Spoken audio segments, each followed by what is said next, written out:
Alla chitarra Alberto di Roma. 2007 წლის 26 მაისს დამოუკიდებლობის დღე თბილისში გრანდიოზული კონცერტით აღინიშნა. საზეიმო კონცერტის მთავარი კულმინაცია იტალიელი მომღერლის ტოტო კუტუნიოს გამოსვლა გახდა. ბევრმა თბილისელმა ალბათ ვერც კი წარმოიდგინა, რომ 90-იანი წლების პოპულარული მუსიკოსის ტკბობა საქართველოს ბიუჯეტს თითქმის 9 მილიონი ლარი დაუჯდა. დამოუკიდებლობის დღისადმი მიძღვნილი კონცერტის ორგანიზებისათვის საქართველოს პრეზიდენტმა სარეზერვო ფონდიდან 290,394 ლარი გამოყო. სარეზერვო ფონდების არსებობის მანძილზე 2004 წლიდან მოყოლებული 26 მაისი საქართველოს დამოუკიდებლობის დღე ყოველწლიურად ფინანსდებოდა საქართველოს პრეზიდენტის სარეზერვო ფონდიდან. ჩვენს მიერ გამოცემულ ყველა ანგარიში ამაზე ვაკეთებდით აქცენტს და ყოველთვის ვამბობდით, რომ ეს იყო აბსოლუტურად დაუსაბუთებელი, გაუმართლებელი და არ უნდა მომხდარიყო ასეთი ღონისძიებების დაფინანსება საქართველოს პრეზიდენტის სარეზერვო ფონდიდან. თუმცა 2007 წელსაც გაგრძელდა ეს ტრადიცია და 26 მაისი საქართველოს დამოუკიდებლობის დღის აღნიშვნა დაფინანსდა კვლავ პრეზიდენტის სარეზერვო ფონდიდან.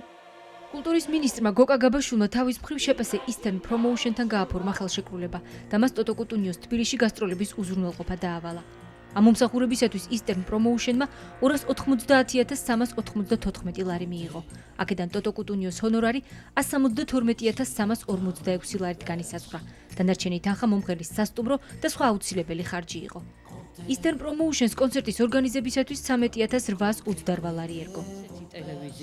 გალა კონცერტამდე ერთი დღით ადრე 25 მაისს საზოგადოებრივი მაუწყებლის გენერალური დირექტორი თამარ კირწურაშვილი საქართველოს პრეზიდენტს ასეთი შინაარსის წერილს წერს. ბატონო პრეზიდენტო, ვთხოვთ გამოგვიყოთ თანხა 166,000 ლარი დამოუკიდებლობის დღის აღსანიშნავი გალა კონცერტის პირდაპირ ეთერში ტრანსლაციის მიზნით. პრომოუშენმა, რომელიც მხოლოდ დაქირავებული ამ შემთხვევაში და გარკვეულ ვალდებულებებს ასრულებს სახელმწიფოსთან მიმართებაში, კერძოდ ამ კონცერტის ორგანიზებას ახდენს, აღმოჩნდა მოგვიანებით, რომ სწორედ Eastern Promotion-ი ფლობდა უფლებას ამ კონცერტის ტრანსლაციაზე. აღნიშნული თხოვნა საქართველოს პრეზიდენტმა დააკმაყოფილა და საზოგადოებრივ მაუწყებელს 166,970 ლარი სარეზერვო ფონდიდან კვლავ გამოუყო. პირველმა არხმა ამ თანხით შეპასე Eastern Promotion-ისაგან მომღერლის გამოსვლის ტრანსლაციის და შემდგომი ჩვენების ექსკლუზიური უფლება შეიძინა. როგორც აღმოჩნდა, სახელმწიფომ ერთი და იმავე კონცერტზე უფლება ორჯერ შეისყიდა და სულ 417,364 ლარი დაუჯდა. თუმცა გალა კონცერტის დაფინანსება სარეზერვო ფონდებიდან გამონაკლისს არ წარმოადგენს. ფონდებიდან, რომელიც კანონის თანახმად გაუთვალისწინებელი და სტიქიური უბედურებების სალიკვიდაციოდ შეიქმნა, 2007 წელს გასართობ ღონისძიებებზე მთლიანი თანხის 31%, ხოლო სტიქიაზე მხოლოდ 1% დაიხარჯა. ეს მონაცემები ახალგაზრდა იურისტთა ასოციაციამ 2008 წლის დეკემბერში საჯარო პრეზენტაციაზე წარმოადგინა.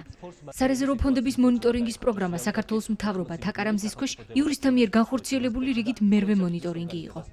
საბიუჯეტო სისტემების შესახებ საქართველოს კანონი ზოგადად ადგენს, რომ სარეზერვო ფონდების მოცულობა არ უნდა აღემატებოდეს მთლიანი ბიუჯეტის 2%-ს და შემდეგ უკვე პარლამენტი ყოველ წელს წლიური საბიუჯეტო კანონის მიღებისას ახდენს ამ თანხის კონკრეტიზაციას და მის გამოხატვას კონკრეტულ ციფრებში. 2007 წელს, რა თქმა უნდა, მიღებულ იქნა ესეთი წლიური საბიუჯეტო კანონი, რომლის თანახმადაც როგორც მთავრობის, ასევე პრეზიდენტის სარეზერვო ფონდის მოცულობა განისაზღვრა 25 მილიონი ლარით. მონიტორინგის შედეგების თანახმად საქართველოს მთავრობა და პრეზიდენტი სარეზერვო ფონდებს არამიზნობრივად ხარჯავდა.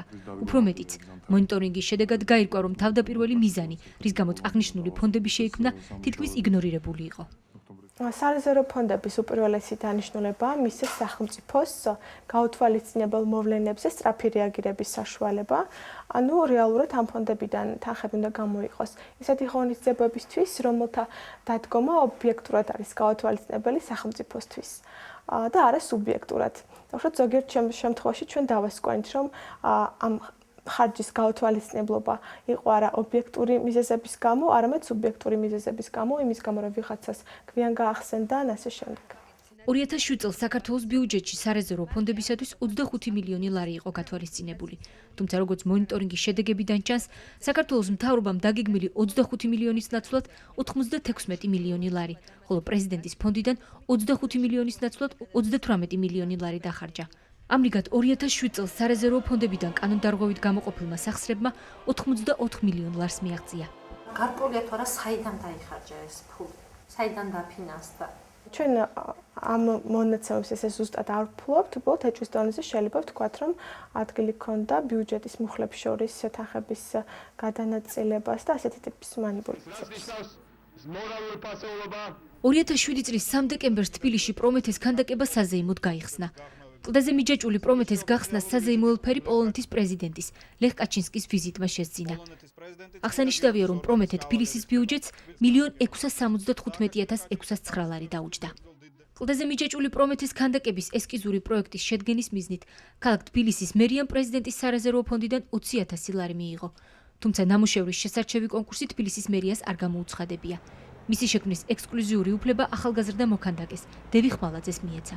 ქალაქის მერიამ დევი ხმალაძისაგან კლდეზე მიჯაჭვული პრომეთეს საავტორო უფლება 727.500 ლარად შეისყიდა.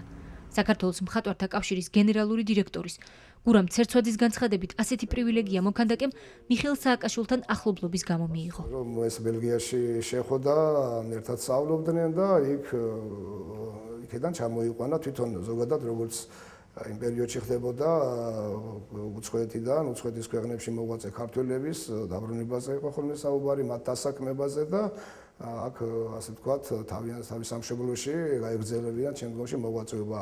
ამ ნიშნით, როგორც ჩვენ გავიგეთ, ჩამოვიდა ბატონი ხმალაძეც, ჩამოიყვანეს ავტორი და შევუკვეთეს ესეთი ქანდაკება. პიროვნულად შევუკვეთეს ეს ქანდაკება. იგი ამჟამად რამდენადაც ჩემთვის ცნობილია, არ არის საქართველოში, ისევ დაბრუნდა ბელგიაში და აგრძელებს ახლა იქ მოღვაწეობას. მინიჭებული ექსკლუზიური უფლების გამო ქანდაკების მხატვრული ღირებულება კომპეტენტურ ჟიურის არ შეუფასებია. არადა ტრადიციულად ქვეყნის დედაქალაქში ასეთი მასშტაბური ქანდაკება კომუნისტური ეპოქის დროსაც კი კონკურსის წესით შეერჩეოდა. პრომეთეს ქანდაკება თბილისში, ლილოს დასახლებაში მდებარე ქანდაკებათა კომბინატში ჩამოისხა. თუმცა მერიის კეთილმოწყობის სამსახურმა ქანდაკების კომბინატთან ოფიციალური ხელშეკრულება არ გააფორმა და შესაბამისად გურამ ცერცვაძის თქმით, ოფიციალური ხარჯსაღრიცხვა არ უწარმოებია და საერთოდ რა დაჯდა ეს სამუშაოები მისთვის უცნობია. შესაბამისად მოთხოვეს მათ, რომ მოეტანათ ჩვეულებრივად წერილი, რა კეთდებოდა, როგორ კეთდებოდა, ვინ აკეთებდა, რომ ამ შემდგომში ამ წერილის დამკვეთი ვინ იყო, ამ წერილის საფუძველზე უნდა მომხდარიყო შესაბამისი ხარჯსაღრიცხვის შედგენა, ყველანაირი დოკუმენტაცია უნდა მომზადებულიყო, გაფორმებულიყო ჩვეულებრივი ხელშეკრულება საწარმოსა და დამკვეთს შორის და სრული კანონის დაცვით უნდა მომხდარიყო ამ მნიშვნელოვანი სამუშაო შესრულება ჩვენ საწარმოში. თავდაპირველად მერიის წარმომადგენლებმა ქანდაკების კომბინატში ფართი იქირავეს, ხოლო მას შემდეგ რაც გურამ ცერცვაძემ გაწეული მომსახურების ანაზღაურება და ოფიციალური ხელშეკრულება მოითხოვა, მას როგორც თავად იხსენებს მუქარა დაუწყეს. იჯარის გადასახადი 1200 ლარის ნაცვლად მხოლოდ 800 ლარი გადაუხადეს.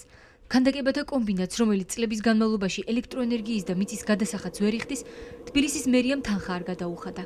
მერიის ოფიციალური ინფორმაციით, კლდეზე მიჯაჭვული პრომეთე თბილისის ბიუჯეტს 1.675.609 ლარი დაუჯდა. მეც პირადად კატეგორიულად გამაფრთხილეს შემდგომ, რომ არ ჩავრეულიყავი, არ შემეშალა ხელი ამ საქმის წარმოებისთვის, თორემ ძალიან დიდი პრობლემები შემხდებოდა. თუმცა პრომეთე თბილისში დიდხანს არ გაჩერებულა. კლდეზე მიჯაჭვული პრომეთე მოულოდნელად აიღეს და თბილისიდან ბორჯომში გადაიტანეს. როგორც თბილისის მერიაში განაცხადეს, ამ ქანდაკების დადგმაც და მისი გადატანაც საქართველოს მთავრობის გადაწყვეტილება იყო. საქართველოს პრეზიდენტის სარეზერვო ფონდიდან დაფინანსდა კიევში შოთა რუსთაველის ძეგლის დადგმა. ამისათვის სარეზერვო ფონდმა 90.000 დოლარი გამოყო. საქართველოს გარემოს დაცვის სამინისტროს მონაცემებით 2007 წელს 29 სტიქიური უბედურება დაფიქსირდა, რომელმაც სერიოზული ზარალი და მსხვერპლი გამოიწვია. თუმცა საქართველოს პრეზიდენტის სარეზერვო ფონდიდან, რომლის თავდაპირველი დანიშნულება ასეთი მოვლენების ლიკვიდაცია და ზარალის შემსუბუქება გახდათ, მხოლოდ ერთი სტიქიური მოვლენის ლიკვიდაცია დაფინანსდა. თავშოთ რაჭაში მომხდარ სტიქიურ უბედურებასთან მიმართებაში გარემოს დაცვის სამინისტრომ გვაცნობა, რომ ზარალმა შეადგინა 1.5 მილიონ ლარი და 300 ოჯახი დარჩა უსახლკაროდ თავშესაფრის გარეშე. აღმოჩნდა, რომ პრეზიდენტმა სტიქიური უბედურების სალიკვიდაციო ღონისძიებების დასაფინანსებლად გამოყო მხოლოდ 150.000 ლარი, რაც შეადგენდა მთლიანი ზარალის 10%-ს. და ეს თანხაც მიმართული იყო არა უშუალოდ დაზარალებული ოჯახებისთვის ბინების შესაძენად ან მათ თავშესაფრით უზრუნველსაყოფად, არამედ გზების, ხიდების და სხვა ინფრასტრუქტურის სარეაბილიტაციო ღონისძიებებისთვის. რაც შეეხება საქართველოს მთავრობის სარეზერვო ფონდს 2007 წელს დახარჯული 96 მილიონი ლარიდან სტიქიური უბედურების სალიკვიდაციოდ მხოლოდ 10,000 ლარი დაიხარჯა. მთავრობის და პრეზიდენტის სარეზერვო ფონდები გაცილებით გულუხვი აღმოჩნდა სხვადასხვა საზეიმო ღონისძიებების დაფინანსებაზე. სტიქიისგან დაზარალებულთა დახმარების ნაცვლად სარეზერვო ფონდების თანხა ისეთ მოვლენებს ხმარდებოდა, რომელთა წლიურ ბიუჯეტში დაგეგმვა არც თუ დიდ სიძნელეს წარმოადგენდა. 2007 წელს ევროვიზიის დასაფინანსებლად პრეზიდენტის 175-დან განკარგულებით კულტურის სამინისტროს 450,000 ლარი გამოეყო. რას მოხმარდა ეს თანხა დეტალურად ამ კითხვაზე პასუხი კულტურის სამინისტროდან ვერ მივიღეთ. ოფიციალურ წერილში განმარტავენ, რომ გამოყოფილი თანხიდან 222,365 ლარი მოხმარდა ევროვიზიის სიმღერის კონკურსში საქართველოს მონაწილეობას. დარჩენილი 227,635 ლარი გამოყენებული იქნა პროგრამა ქართული სეზონის ფარგლებში. ასევე უპასუხოდ რჩებოდა მონიტორინგის პერიოდში ახალგაზრდა იურისტთა მიერ მოთხოვნილი საჯარო ინფორმაცია კულტურის სამინისტროდან. ჩვენ მივმართავდით ბუნებრივია კონკრეტულ განკარგულებთან დაკავშირებით ცალკეული კითხვებით, ჩვენ გვაინტერესებდა ამ ხარჯების დასაბუთებულობა, როგორ დაიხარჯა ზუსტად ეს ფინანსები და ასე შემდეგ. რაღაც გარკვეულ ნაწილ ინფორმაციას ჩვენ კულტურის სამინისტროსგან ვიღებდით, თუმცა მოგვიანებით, როცა ჩვენ დამაზუსტებელი განაცხადით მივმართეთ საქართველოს კულტურის სამინისტროს და კონკრეტული კითხვები დავუსვით, მათ უბრალოდ გვითხრეს, რომ ჩვენ ამაზე უკვე გაგეცით პასუხი წინა განცხადებაში, წინა პასუხში, შესაბამისად, ეხლა ამ ინფორმაციას ჩვენ ვეღარ მოგაწვდით. თუმცა ის ინფორმაცია, რომელიც ჩვენ მოგვიანებით გვაინტერესებდა, რეალურად არ იყო ასახული მათ წინა პასუხში. ანუ რაღაც დამაზუსტებელი კითხვების და დამაზუსტებელი განაცხადის შემდეგ მათ თავი შეიკავეს და არ მოგვაწოდეს კონკრეტულ კითხვებზე პასუხები.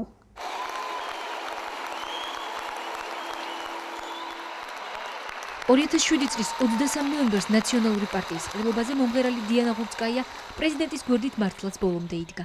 2008 წლის 15 თებერვალს თბილისის მერმა გიგი უგულავამ ნომერ 14-ზე განკარგულება გამოსცა და მართველი პარტიის მხარდამჭერ მომღერალს თბილისში ბინის შესაძენად 310,000 დოლარი გადაურიცხა.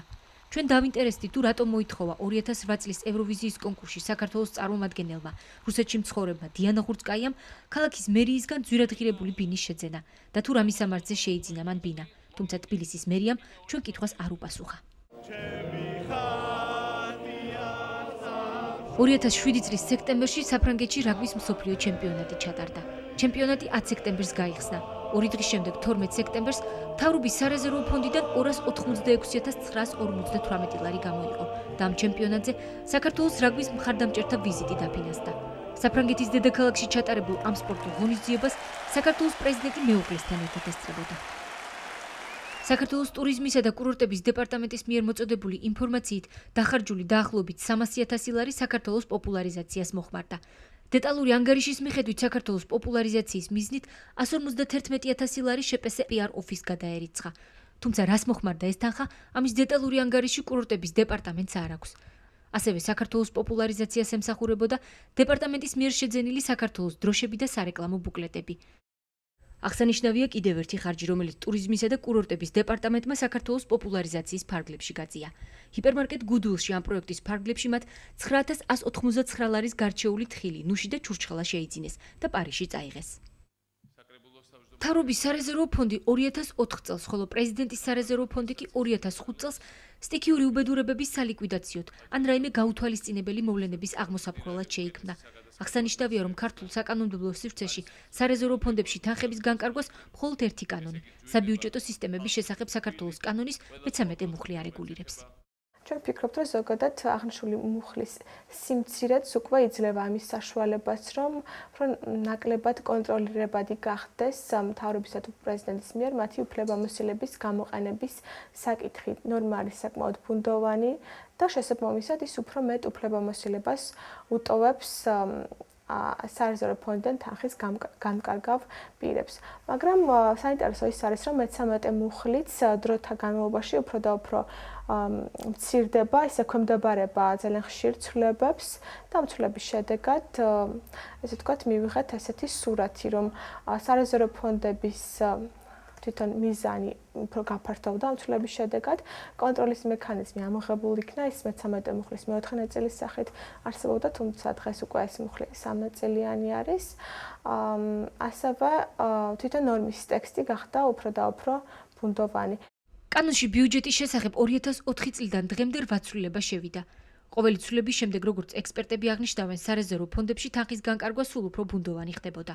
ბოლო ცვლილებების თანახმად კი მხარჯავი დაწესებულების მიერ განაცხადის ფორმის წარდგენა სავალდებულო აღარ არის. არადასწორად ამ განაცხადში ასაბუთებდა დაწესებულება სარეზერვო ფონდიდან თანხის გამოყოფის მიზანშეწონილობას. დღეისათვის ეს ვალდებულება მხარჯავ დაწესებულებებს არ აქვთ. შესაბამისად, ჩვენთვის გაუგებარია რა კომუნიკაციას აქვს ადგილი ამ მხარჯავ დაწესებულებებსა და მეორე მხრივ მთავრობასა თუ პრეზიდენტს შორის, როგორ ღებულობენ ისინი ინფორმაციას დასაფინანსებელი ღონისძიების შესახებ და საერთოდ საიდან იწყება აღნიშნული პროცესი.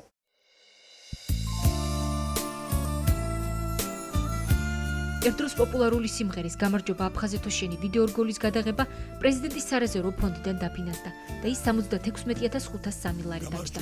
დამატებით 39000 ლარი დაიხარჯა ის საჩუქრები, რომელიც საქართველოს პრეზიდენტმა ვიდეო რგოლში მონაწილე მომღერლებს საზეიმოდ გადასცა და რომელიც ასევე პრეზიდენტის სარეზერვო ფონდიდან დაფინანსდა. 17000 ლარი დააფინანსა პრეზიდენტმა 2007 წელს მუსიკალური კონკურსი პატრინოტი. აქედან 57000 ლარი ვიდეო რგოლი დაჯდა. 2007 წელს მარიკა ვერულაშვილისა და მაია ნადირაძის ამერიკაში ვიზიტისათვის სარეზერვო ფონდიდან 38000 ლარი გამოიყო. მარიკა ვერულაშვილი იორდანიის ჰაშიმიტურ სამეფოსაც ეწვია, რაც ბიუჯეტს 2800 ლარი დაუჯდა. 2007 წელს პარლამენტარი ვერულაშვილი ასევე ეწვია პოლონეთს, ბელგიას, დიდ ბრიტანეთს. სულ პარლამენტარების გივი თარგამაძის, დავით კირკიტაძისა და უმრავლესობის სხვა წარმომადგენლების საზღვარგარეთ ვიზიტებისათვის 2007 წელს 178000 ლარი დაიხარჯა. ამასთან, როგორც ახალგაზრდა იურისტთა ასოციაციისადმი მიწერილი წერილიდან ჩანს, პარლამენტის საორგანიზაციო დეპარტამენტს აღნიშნული მივლინებების დეტალური აღწერილობა, მიზნები და ვიზიტის დღის წესრიგი არ გააჩნია. აღსანიშნავია, რომ საკანონმდებლო ორგანოს ბიუჯეტში 2007 წელს პარლამენტართა მივლინებები 1.677.017 ლარით იყო დაფინანსებული. ნებისმიერ შემთხვევაში თუ გაუთვალისწინებლობა დადგინდება, ანუ რეალურად ეს ხარჯი არ შეიძლებოდა სცოდნოდა სახელმწიფოს და ეს არის მოულოდნელი ხარჯი, რა თქმა უნდა, იგი შეიძლება მოხდეს სარეზერვო ფონდის ფარგლებში და შეიძლება კანონიერი იყოს მისი გამოყოფა, თუმცა მთავარი ამ შემთხვევაში დასაბუთება. იგივე მივლინებებთან დაკავშირებით საკმაოდ დიდი თანხები საქართველოს პარლამენტის წევრების და დელეგაციების მივლინებებში იქნა დახარჯული. ჩვენ ვითხოვდით საქართველოს პარლამენტისაგან ინფორმაციას და ვიღებდით გარკვეულ დოკუმენტაციას, რომელიც ხარჯვას ადასტურებდა, თუმცა დასაბუთებულობა იყო ძალიან თუ რატომ იყო გაუთვალისწინებელი, რატომ ვერ მოხვდა იგი თავიდანვე ბიუჯეტში და რატომ შეესაბამებოდა იგი სარეზერვო ფონდის მიზნებს. ასევე როგორც გაუთვალისწინებელი მოვლენა პრეზიდენტის სარეზერვო ფონდიდან დაფინანსდა თელავ ქალაქობა თელავში. ამ ღონისძიებისათვის ფონდიდან 27.292 ლარი გამოიყო. რატომ აღმოჩნდა ეს ტრადიციული დღესასწაული თელავის მუნიციპალიტეტისათვის გაუთვალისწინებელი ხარჯი დღემდე გაურკვეველია. ასევე 300.000 ლარი გადაერიცხა ბორჯომის მუნიციპალიტეტს ცენტრალური პარკის გასანათებლად. საქართველოს სტრატეგიული კვლევების და განვითარების ცენტრის ექსპერტის გიორგი ტოკლიკაშვილის განცხადებით, საკრებულოების ასეთი წესით დაფინანსება არასამართლიანია. რა თქმა უნდა, მოკლევადიანი შედეგის თვალსაზრისით ამას შეიძლება რაღაც ეფექტი გქონდეს. ასეთი არამიზნობრივი ხარჯის გაწევას და სახსრების გამოყოფას სარეზერვო ფონდებიდან, მაგრამ გრძელვადიან პერსპექტივაში თუ შევხედავთ, ანუ კანონის უზენაესობის დამკვიდრების თვალსაზრისით, თუნდაც საჯარო ხელისუფლების დეცენტრალიზაციის თვალსაზრისით, ამას აქვს მხოლოდ უარყოფითი შედეგი. იმიტომ რომ ჯერ ერთი ირღვევა კანონი, ანუ კერძოდ სარეზერვო ფონდების განკარგვის მიზნობრიობა აქვს ხედელობაში, მეორეც ერთი ჩდება გარკვეული არასამართლიანობის გრძნობა, ანუ გაურკვეველი ხდება, რატომ გამოიყო ერთ მუნიციპალიტეტს სარეზერვო ფონდიდან თანხა, მაშინ როდესაც მეზობელ მუნიციპალიტეტს შეიძლება, თქვათ, იგივე პრობლემა უფრო მწვავედაც კი ედგას. ეს იმ ფონზე, როდესაც თანხების სარეზერვო ფონდიდან გამოყოფის ნორმატიულად გაწერილი პროცედურები არ გვაქვს. 350.000 ლარი გამოიყო სიღნაღის სარეაბილიტაციო სამუშაოების პრეზენტაციაზე.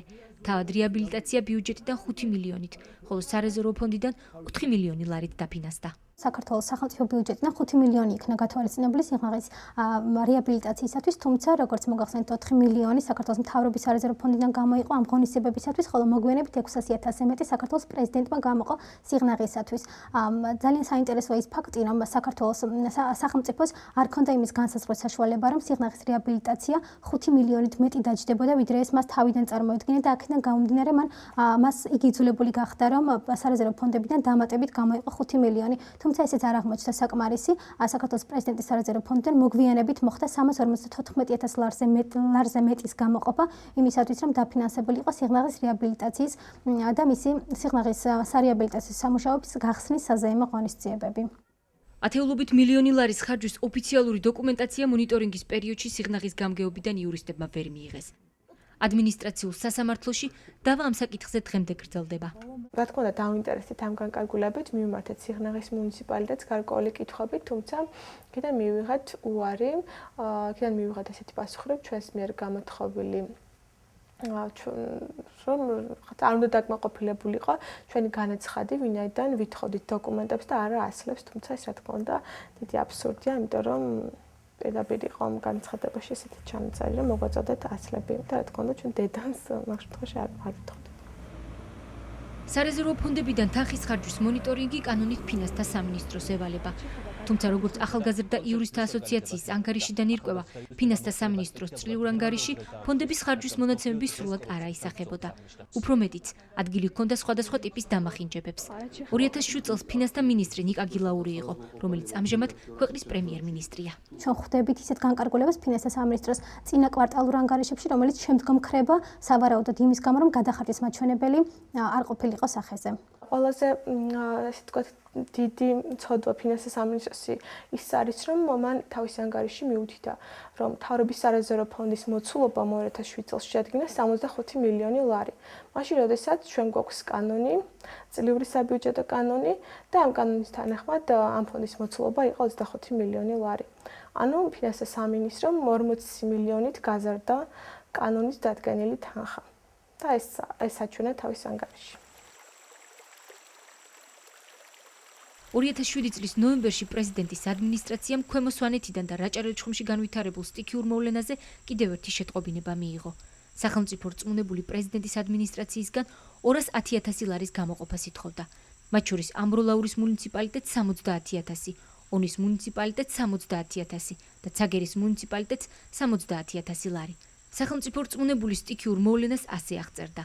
მიმდინარე წლის ნოემბრის თვეში გადაუღებელი წვიმების შედეგად რეგიონში შემავალი მუნიციპალიტეტების ტერიტორიაზე ადიდდა მდინარეები, გააქტიურდა გრუნტის წყლები, განვითარდა ღვარცობები, რამაც მნიშვნელოვანი ზიანი მიაყენა სასოფლო გზებს, ხიდებს. აღნიშნული სტიქიის გამო მოსახლეობის მნიშვნელოვან ნაწილს გაურთულდა მუნიციპალიტეტის ცენტრებთან დაკავშირება. თუმცა აღნიშნულ განცხადებაზე საქართველოს პრეზიდენტის ადმინისტრაციას რეაგირება არ მოუხდენია. შესაბამისად, რაჭა-ლეჩხუმისა და ქვემო სვანეთის რეგიონის სტიქიის წინააღმდეგ ყოველგვარი სახსრების გარეშე დარჩა. სახსრების გამოყოფაზე უარის თქმის მიზეზი არ ყოფილა სარეზერვო ფონდში სახსრების არარსებობა. უფრო მეტიც, განაცხადის შესვლის მომენტიდან საქართველოს პრეზიდენტმა 63 განკარგულება გამოსცა და მათ საფუძველზე სარეზერვო ფონდიდან გასცა 19 მილიონ ლარზე მეტი. სახსრების გამოყოფაზე უარი უფრო მნიშვნელოვანი საგანგებო ღონისძიების დაფინანსების მოტივითაც ვერ იქნა გამართლებული, რადგან პრეზიდენტის ადმინისტრაციაში მსგავსი შინაარსის არც ერთი განაცხადი არ შესულა.